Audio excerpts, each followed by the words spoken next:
बच्चों आपको मॉर्निंग है, good morning. Fourth same of DElEd के फोर्थ सेम के बच्चों को मैं आज आपको बताऊंगा कि पाठ्य पुस्तक का जो पाठ नंबर जो 6 है वह बताऊंगा। तो वह पाठ का नाम है पाठ्य वस्तु के भावों विचारों को जानना या उसको समझ पाना, है ना। तो ये पाठ नंबर आपका 6 है। और मैं आज आपको यह भी बताना चाहूंगा कि आज 14 सितंबर है, यानी कि 14 सितंबर, और आज सभी भारतवासियों के लिए मातृभाषा हिंदी का आज दिन है। तो आपको मातृभाषा का आज जो दिन है, मातृभाषा दिवस की आप लोगों को हार्दिक शुभकामनाएं आपको। तो आज का हम आपका जो पाठ पढ़ेंगे वह पाठ है पाठ नंबर 6, पाठ्य वस्तु के भावों विचारों को जानना। अच्छा, पहले अगर हम इसके परिचय के तौर पर अगर हम इसकी बात करें तो पहले तो मैं यही जानना है कि यह पाठ्य जो वस्तु है वह क्या है ना। तो पाठ्य वस्तु जो होती है, हम जो भी पाठ आपके जो भी पाठ जो पुस्तक में है ना, वो पूरी पुस्तक में कौन कौन से पाठ हैं, तो वह पूरी पुस्तक की पाठ्य वस्तु है। मतलब पुस्तक का सामान भीतरी, तो वो क्या होती है पाठ्य वस्तु। मतलब पाठ्य से होता है मतलब पढ़ने वाली वस्तु। तो वो क्या है, पढ़ने वाली वस्तु क्या है, पढ़ने वाली जो वस्तु है पाठ्य वस्तु क्या है, ये आपकी पुस्तक। और पाठ से बना है पाठ्य, यानी कि पाठ को पढ़ने वाला, या मतलब पाठ को पढ़ना, वो क्या बना आपका पाठ, है ना। तो क्या है पाठ्य वस्तु के भाव, जो भी हम पुस्तक में पाठ हम वैसा कर रहे हैं, देख रहे हैं, वो पाठ को पढ़ने के बाद जो भी हमारे मन में वो आते हैं, भाव आते हैं, और हम उस पाठ को लेकर के क्या विचार करते हैं, यही हमारा पाठ है, पाठ नंबर 6। ये आप ये देखिए कि हम जब अपने पाठ में हम अगर अपने पाठ की हम बात करें तो अगर हम शहीद भगत सिंह का पढ़ते हैं पाठ, क्यों, अगर हम शहीद भगत सिंह का पाठ पढ़ते हैं तो बिल्कुल ये बात जाहिर सी बात है कि जब हम संपूर्ण पाठ को पढ़ने के बाद ये 3 जो विचार हैं, जो भाव हैं, वह प्रत्येक पाठ को पढ़ने वाले के अंदर आएंगे। कौन कौन से भाव आएंगे? पहली बात तो ये भाव पहुंचेंगे शहीद भगत सिंह का पाठ पढ़ने के बाद कि सभी व्यक्तियों को देशभक्त बनना चाहिए, है ना। अच्छा, तो दूसरा ये है कि भारतीयों को अंग्रेजों की मानसिक विचारों के बारे में भी मालूम पड़ेगा कि वह भारतीयों पर कितने अत्याचार करते थे। तो ये आया हमारे मन में दूसरा भाव और दूसरा विचार, है ना। तो क्या है, और फिर हम क्या है कि फिर हम ये पढ़ते हैं कि 24 साल की उम्र में शहीद भगत सिंह जी को फांसी हो गई थी, तो भी हम मन में ये भी हमारे भाव आएगा कि देश पर जान देने के लिए कोई उम्र की सीमा नहीं होती है, देश पर बलिदान होने की कोई सीमा नहीं है ना। तो जब हम कोई भी ऐसा भला पाठ पढ़ते हैं तो ये हमको बहुत सारी जो है बातें हमको मिलती हैं। और जो भी हम किसी भी पाठ को पढ़ करके फील करते हैं, महसूस करते हैं, वो जो भी आते हैं भाव और विचार, हम उनको कैसे सीखते हैं, तो ये आज आपका पाठ नंबर 6 है। पहली तो बात आपकी समझने से है ना। बहुत से होते हैं बच्चों को मैथ के सवाल बड़ी वैसे आज समझ में आते हैं, बहुत से बच्चों को आते नहीं है, बहुत को अंग्रेजी आती है ना, दूसरों को नहीं आती। तो यहां पर क्या है कि प्रत्येक व्यक्ति के सोचने और उसको जानने की जो वो है प्रवृत्ति जो है वो प्रत्येक में भिन्न भिन्न है। क्यों? प्रत्येक में जानने की और सीखने की जो प्रवृत्ति है वो सब में भिन्न भिन्न है। तो क्या कहता है कि जानने से तात्पर्य भाव बोध से है। भाव और बोध माने होता है ज्ञान। तो जानने से तात्पर्य भाव बोध से है कि हमको भाव का कितना ज्ञान हुआ, और अध्यापन में भी भाव बोध का द्वितीय महत्व है। मतलब जब हम कोई पाठ पढ़ते हैं, अध्ययन कर रहे होते हैं, तो सबसे पहला कार्य है कि हमें भाव के ज्ञान पर ध्यान देना है कि हम वह भाव को जान पा रहे हैं, समझ पा रहे हैं या कि नहीं समझ पा रहे हैं। और भाव बोध की सामर्थ्य के बिना बिना किसी भी विषय को हृदयंगम नहीं किया जा सकता है। तो ये आपकी क्या है कि जब तक हम भाव बोध को नहीं जानेंगे, नहीं हम उसको समझेंगे, तब तक कोई भी विषय को हम न तो अपने माइंड में ध्यान पाएंगे कर, और ना ही अपने हम हृदय में उसको समा पाएंगे। अवधेश जी, हाँ, सभी बच्चों को जो कि 4th सेम की जो इस वीडियो को देख रहे हैं, मैं बता दूं कि आज हमारे सामने अवधेश जी बैठे हुए हैं, वो भी पढ़ रहे हैं। तो और भाव को जानने के लिए हमको सबसे पहले भाव में ही प्रतिभावान बनना पड़ेगा। मतलब हम कुछ भी चीज पढ़ें तो हम उसके भाव को जरूर समझें कि ये चीज क्या ज्ञान हमको देना चाहती है या क्या सार है इसका, है ना।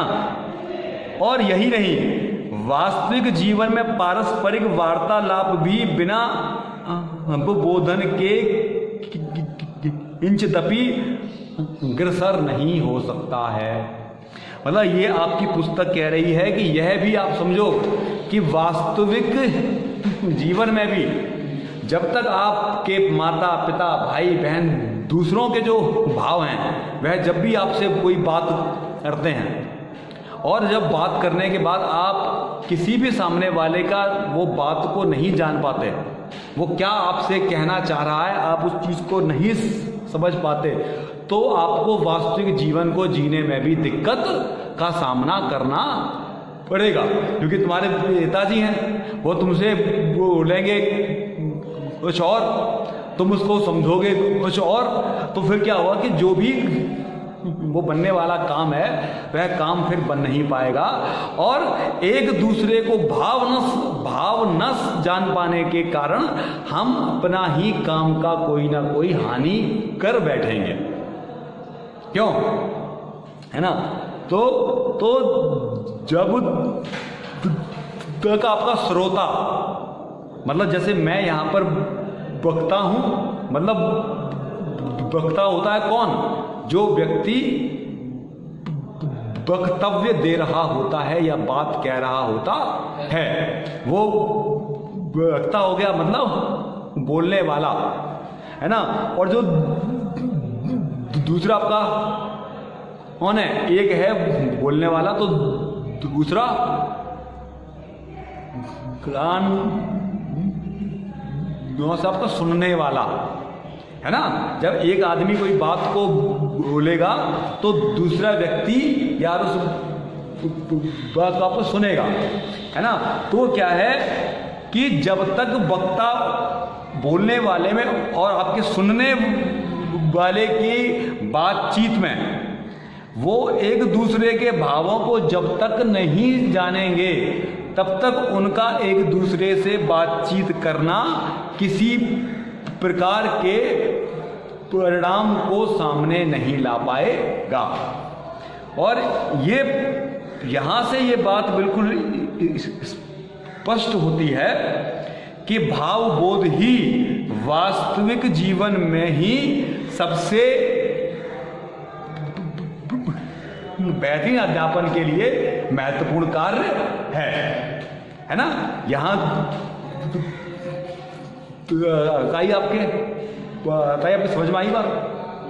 मतलब क्या है कि ये पूरा पाठ जो कह रहा है कि हम कुछ भी देखें, कुछ भी पढ़ें, परंतु वो जो हमको भाव देना चाह रहा है, जो ज्ञान हमको देना चाह रहा है, जो हमको सीख देना चाह रहा है, वह सीख हम जान सकें, उसको हम महसूस कर सकें। मतलब कोई भी पाठ पढ़ना मेरे लिए या तुम्हारे लिए बिल्कुल बेकार है जब तक हम उस पाठ के अर्थ को ना जाने, है ना। तो वही आपका पाठ ये कह रहा है। अच्छा, तो पहली आपकी हेडिंग आती है इसमें क्या? पहली इसमें आपकी हेडिंग है कि भाषा शिक्षण में वो बोधन का महत्व। यह अवबोधन क्या है कि जब हम किसी व्यक्ति को कुछ भी बोलते हैं, जब हम किसी व्यक्ति को कुछ भी बोलते हैं तो बोलने से, तो क्या है कि जब हम किसी बालक को या किसी व्यक्ति को भाषा का ज्ञान दे रहे होते तो वहां पर वो बोधन का क्या महत्व है। तो भाषा के क्षेत्र में भी भावबोध का बड़ा महत्व, क्योंकि एक दूसरे के मन के भाव और विचारों को एक दूसरे तक पहुंचाने के लिए ही तो भाषा है आपकी। क्यों? भाषा आपकी क्या है?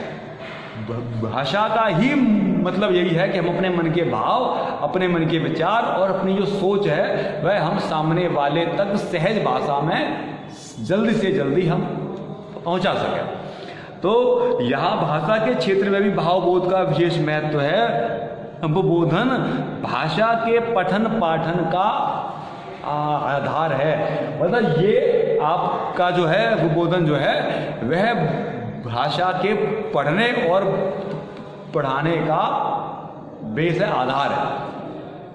और अवबोधन के बिना भाषा का सार्थक पठन संभव है और ना ही पाठन।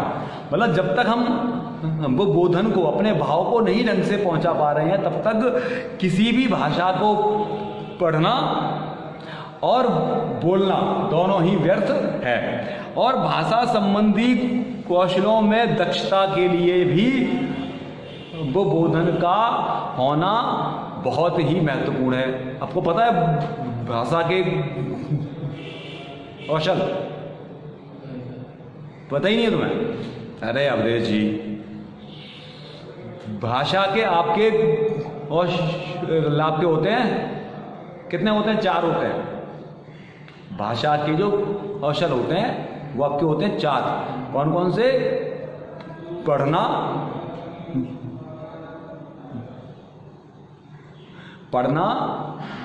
बोलना, कान से उसको सुनना और पेंसिल से उसको बस पढ़ना, बोलना, सुनना और चौथा है आपका लिखना।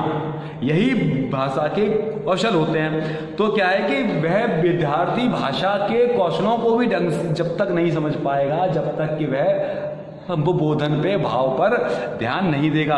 और प्राध्यापक जब तक वो बोधन सामर्थ्य से भली बात संपन्न नहीं होगा, वह न तो सफल अध्यापन पाएगा कर और न छात्रों में भाव बोध की क्षमता का विकास पाएगा कर। मतलब कोई भी प्राध्यापक वह जो भी बालकों को ज्ञान दे रहा है और बालक वह ज्ञान को नहीं सीख पा रहे हैं, नहीं जान पा रहे हैं, नहीं समझ पा रहे हैं, तो अध्यापक का बात करना, उसका पढ़ाना बिल्कुल बेकार है। और वह अध्यापक न तो बालकों में सही ज्ञान पाएगा दे और न ही जो उसके विद्यार्थियों में वो भाव बोध की क्षमता, कि वह भाव को अच्छे प्रकार से समझ सकें, की क्षमता का भी विकास नहीं पाएगा सर। और जब तक विद्यार्थी में अवबोधन की क्षमता का विकास नहीं होगा। मतलब बात को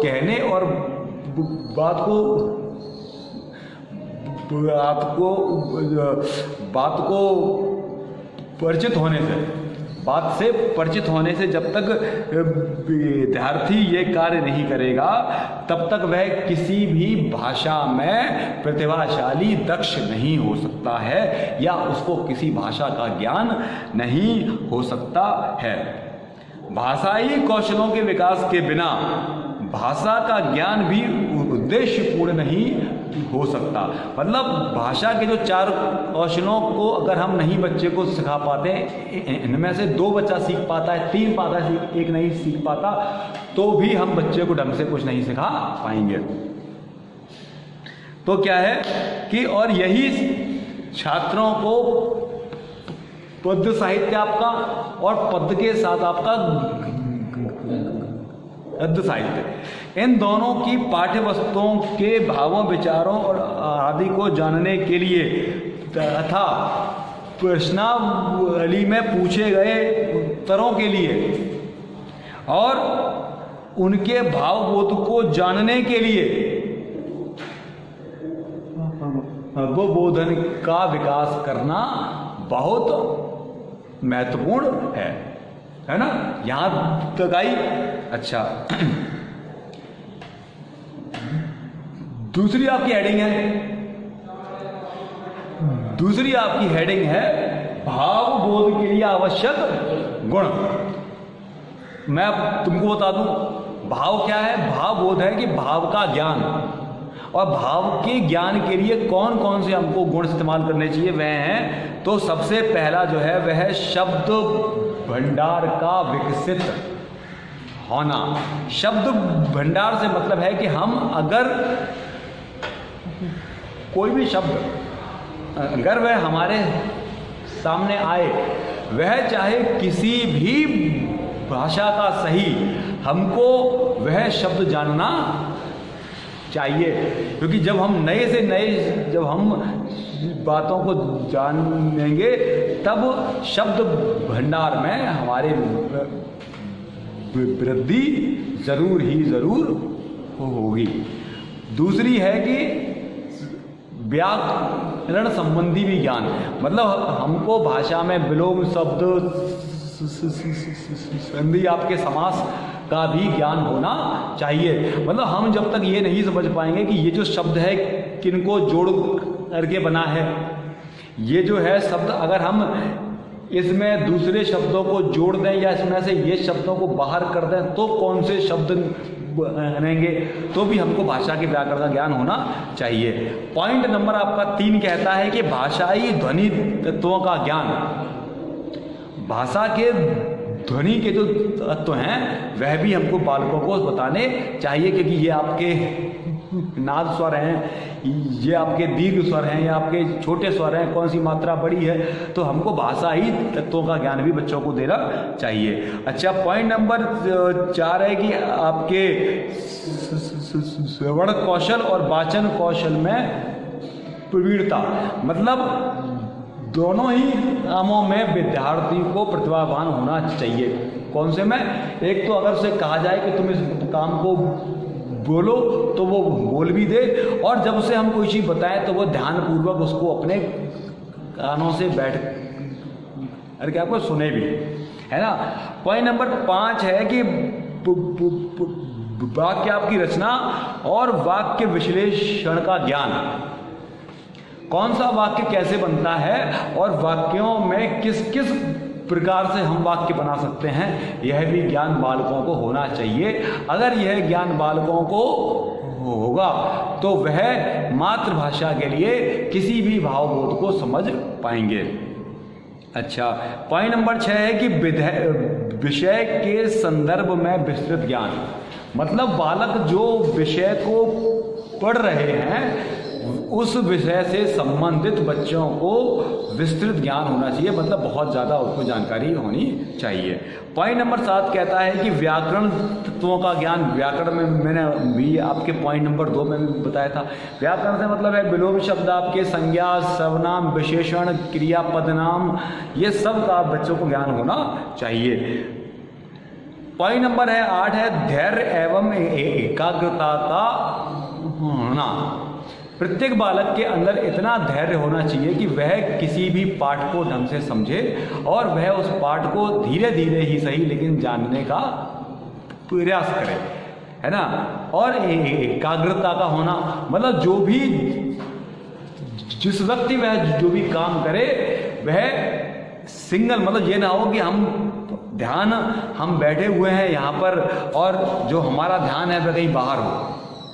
तो जब तक हम एक ही जगह पर अपना दिमाग, अपनी निगाहों को एकाग्रचित, मतलब सिंगल पॉइंट पर जब तक हम उसको बेस नहीं रहेंगे तब तक हम किसी बात को सीख नहीं पाएंगे। पॉइंट नंबर 9 है शब्दकोश देखने का ज्ञान। ये बताया आपको शब्दकोश, शब्दकोश को कहते हैं डिक्शनरी जो होती है आपकी। अरे यार शब्दकोश नहीं आपको पता, शब्दकोश से मतलब है डिक्शनरी। हाँ, तो यह देखने का भी आपको ज्ञान होना चाहिए। मतलब ये क्या होता है कि बहुत से बच्चों से कह दिया जाए कि तुम इसमें से ये वाला जो शब्द है इसको एकदम दिखा दो, तो वो इतनी होती है ना। अब उस एक शब्द को बच्चा बहुत देर तक वो करता रहेगा, लेकिन अगर बच्चे को शब्दकोश देखने का ज्ञान है ना। जैसे मैं आपको बता दूं कि अभी ये यहां पर ही आप देखो, यही हमारा एक है शब्द अध्याय और यही हमको शब्दकोश में इसको वैसा करना है, देखना है। तो हम पहले क्या करेंगे, पहले हम यहां पर आ पर पहुंचेंगे। आ पर सबसे पहला हमारा कौन सा वर्ड है, आ। फिर हम आ को जब हम उसमें से ढूंढ लेंगे फिर हम उसमें किस में जाएंगे, धा पे। और जब हम धा भी ढूंढ लेंगे फिर हम किस में जाएंगे, या पे। तो एक के बाद एक मात्राओं और वर्णों का ज्ञान होगा तभी हम उस अपने शब्दकोश को ढूंढ पाएंगे। और पॉइंट नंबर आपका है 10 मुहावरे और लोकोक्तियों का ज्ञान होना। कि जैसे को तैसा, क्यों जैसे को तैसा, मतलब जो भी हम मतलब गांव में जो बोलते हैं अंधे के हाथ बटेर, है ना। तो ये भी बच्चों को भाषाई तत्वों के ज्ञान के लिए होना चाहिए। और विद्यार्थी में बोधन क्षमता के विकास के लिए भी अध्यापक को उसमें ये जो इतने जो 10 पॉइंट बताए हैं मैंने, इनका ज्ञान होना विद्यार्थी के लिए बहुत ही परम आवश्यक है। अंतिम आपका पॉइंट है गद्य तथा पद्य पाठों को जानना। तो क्या है कि विद्यार्थियों को प्राथमिक कक्षाओं में भावबोध की दृष्टि से अध्यापक को गद्य और पद्य पाठ पढ़ाने से पूर्व, जब आप कक्षा 2 के बच्चों को कोई पाठ पढ़ाएंगे, चाहे वो पद्य का हो चाहे वो गद्य का हो, तो हम क्या करेंगे, वह पाठ पढ़ाने से पहले वह पाठ में जो हार्ड जो आए हैं मीनिंग, कठिन जो आए हैं वर्ड, उसमें हम पहले वह बातों का बच्चों को ज्ञान दे देंगे। और जो भी वो पाठ में कठिन आपके सूक्तियां, मुहावरे, लोकोक्तियां, भावार्थ तथा वाक्य प्रयोगों का हम भली भांति ज्ञान बच्चों को सौंप देंगे ताकि बच्चे उसको सीख सकें और इस प्रकार वे पाठ्य वस्तु को ढंग से सीख पाएंगे, है ना। और जब वे ढंग से सीख पाएंगे और जो प्राथमिक स्तर पर, मतलब कक्षा 5 के बाद के जो होते हैं बच्चे, 6, 7, 8, 9, 10th फर्स्ट ईयर 12th के बच्चों को अगर हम गद्य और पद्य के पाठों का वो देंगे तो भी बालक को स्वाध्याय करने में समय लगता है। और वह क्या है कि तय स्वाध्याय की स्थिति में छात्र को भाव को जानने में कठिनाई हो सकती है। मतलब गद्य और पद्य का पाठ अगर विद्यार्थी स्वयं ही पढ़ता है तो भी वह उस पाठ के भाव को शायद ही जान पाए। तो क्या है कि वह अपने प्राध्यापक से बात करे और उसे पूछे। और मैंने आपको अभी बताया था कि आपके शब्दकोश को देखने का भी जो ज्ञान है वह भी विद्यार्थी को प्राध्यापकों को बताना चाहिए कि वह किसी भी शब्दकोश को कैसे देखें, ठीक है, ताकि वह शब्दकोश की सहायता से जो भी हार्ड वर्ड जो आए हैं, कठिन जो आए हैं उसमें शब्द, वह देख करके पाठ्य वस्तु के भावबोध को जान सके कि यह हमसे क्या बात कहना चाहता है। तो आज आपका था पाठ नंबर 6, जो कि आज हो चुका है संपूर्ण। Part number 6 DLED 4th same का आज हो गया भैया, कंप्लीट हो चुका है। और मैं डॉक्टर प्रशांत कुमार विदा मैं आपसे मांगता हूं और पुनः आपसे जाने से पहले एक बार फिर से आपको मातृभाषा का जो आज जो दिन है, हिंदी जो आज आपका दिन है, आज हिंदी दिवस की आप सभी बच्चों को हार्दिक शुभकामनाएं। आप लोग अपना जो घर है वहाँ पर रहें, सेफ रहें, पढ़ते रहें और अपनी परीक्षाओं की तैयारियों पर भी ध्यान दें। यही बातों के साथ मैं प्रशांत कुमार मिश्र आपसे विदा चाहता हूँ। धन्यवाद आपका, बहुत बहुत आपका आभार।